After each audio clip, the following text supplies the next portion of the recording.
Hi viewers, ട്രേസിന്റെ മറ്റൊരു വീഡിയോയിലേക്ക് എല്ലാവർക്കും സ്വാഗതം. ട്രേസിന്റെ ഈ വീഡിയോ കണ്ടതിന് ശേഷം നിങ്ങൾ ട്രേസിന്റെ അഭിപ്രായത്തോട് യോജിക്കുന്നുവെങ്കിൽ ഈ വീഡിയോ മറ്റുള്ളവരിലേക്ക് ഷെയർ ചെയ്തതിന് ശേഷം ഈ വീഡിയോ നിങ്ങൾ ഡിസ്ലൈക്ക് ചെയ്യുക. ട്രേസിന്റെ ഇന്നത്തെ ടൈം വാസ്കോഡഗാമ കപ്പലിറങ്ങിയ കേരളത്തിലെ ഒരേ ഒരു ബ്ലൂ ഫ്ലാഗ് ബീച്ചായ കോഴിക്കോട് ജില്ലയിലെ കാപ്പാട് ബീച്ചിലേക്കാണ്. ചരിത്രത്തോടൊപ്പം തന്നെ പ്രകൃതിക്ക് അണിഞ്ഞു നൽകിയ വരദാനമാണ് കാപ്പാട് ബീച്ച്. കേരളത്തിൽ ബ്ലൂ ഫ്ലാഗ് സർട്ടിഫിക്കേഷൻ കിട്ടിയ ഒരേ ഒരു ബീച്ചാണ് കാപ്പാട് ബീച്ച് എന്നത് ചിന്തിച്ചാൽ മാത്രം മതി ഈ ഒരു ബീച്ചിന് പ്രകൃതി എത്രമാത്രം സ്പെഷ്യാലിറ്റിയാണ് നൽകിയത് എന്ന് മനസ്സിലാക്കാൻ. എന്നാൽ കാപ്പാട് ബീച്ചിൽ വരുന്ന സന്ദർശകരുടെ ഉത്തരവാദിത്തമില്ലായ്മ കാരണം മാലിന്യങ്ങൾ അലക്ഷ്യമായി വലിച്ചെറിയുന്നത് മൂലം ഈ ബീച്ച് നശിച്ചുകൊണ്ടിരിക്കുകയാണ്. ഒരു ചെറിയ ഏരിയയിൽ മാത്രം ഇത്ര ബീർ ആൻഡ് പ്ലാസ്റ്റിക് ബോട്ടിൽസ് ഉണ്ടെങ്കിൽ ഈ ബീച്ച് മുഴുവനായി തിരഞ്ഞാൽ അതൊരു പക്ഷേ കാപ്പാട് പാറക്കൂട്ടത്തെക്കാൾ കൂടുതലായെന്ന് വരാം. ഈ ബീച്ചിലേക്ക് ട്രെയിൻ പ്ലാൻ ചെയ്യുന്ന ടൂറിസ്റ്റുകളായ ഒരു അപേക്ഷ, നിങ്ങൾക്ക് ഈ ബീച്ചിൽ വരാതിരിക്കാം. ഒരാളും നിങ്ങളെ ഈ ബീച്ചിലേക്ക് ക്ഷണിക്കുന്നില്ല. ഇവിടെ വന്നാൽ ഈ ബീച്ചിന്റെ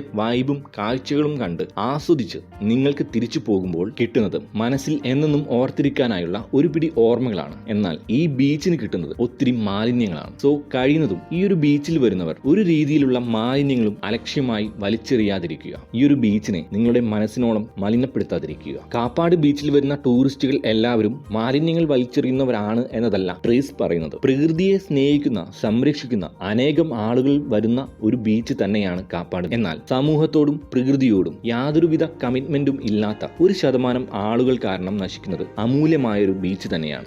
ബീച്ചിലെ കാഴ്ചകൾ കാണുന്നതിനും ആസ്വദിക്കുന്നതിനുമൊപ്പം തന്നെ ഈ ബീച്ചിലേക്ക് മാലിന്യം വലിച്ചെറിയുന്നവരെ തടയാനും തിരുത്താനും നിങ്ങൾ ശ്രമിക്കുമ്പോഴാണ് നിങ്ങൾ ഒരു യഥാർത്ഥ സഞ്ചാരിയാകുന്നത്. ഇവയെല്ലാം ഈ ബീച്ചിൽ മാത്രമല്ല, നിങ്ങൾ യാത്രകൾ പോകുന്ന ഏതൊരു പ്ലേസിലും പാലിക്കേണ്ട കാര്യങ്ങൾ തന്നെയാണ്. ഇനിയെങ്കിലും നിങ്ങൾ പ്ലാൻ ചെയ്യുന്ന ഒരു ടേണിനൊപ്പം എങ്ങനെ മാലിന്യങ്ങൾ വലിച്ചെറിയാതെ നമുക്ക് പ്രകൃതിയെ കാത്തു സൂക്ഷിക്കാം എന്നും ചിന്തിക്കുക. ഇത്രയും കാര്യങ്ങൾ നിങ്ങൾ അംഗീകരിക്കുന്നുവെങ്കിൽ പ്രകൃതിയെ ഇഞ്ചിഞ്ചായി കൊല്ലുന്ന മാലിന്യങ്ങൾ ഒരു ഉത്തരവാദിത്വവും ഇല്ലാതെ അലസമായി വലിച്ചെറിയുന്നവരോടുള്ള പ്രതിഷേധ സൂചകമായി ഈ വീഡിയോയുടെ ഡിസ്ലൈക്ക് ബട്ടൺ പ്രസ് ചെയ്യുക. ട്രേസിന്റെ ഈ ഒരു വീഡിയോയുടെ അഭിപ്രായങ്ങളും നിർദ്ദേശങ്ങളും സംശയങ്ങളും വീഡിയോയുടെ താഴെ കമന്റ് ബോക്സിൽ ആഡ് ചെയ്യുകയാവുന്നതാണ്. സോ ട്രേസ് ഇനിയൊരു ടേൺ എടുക്കുന്നവരെ take care, stay safe, love you, bye by.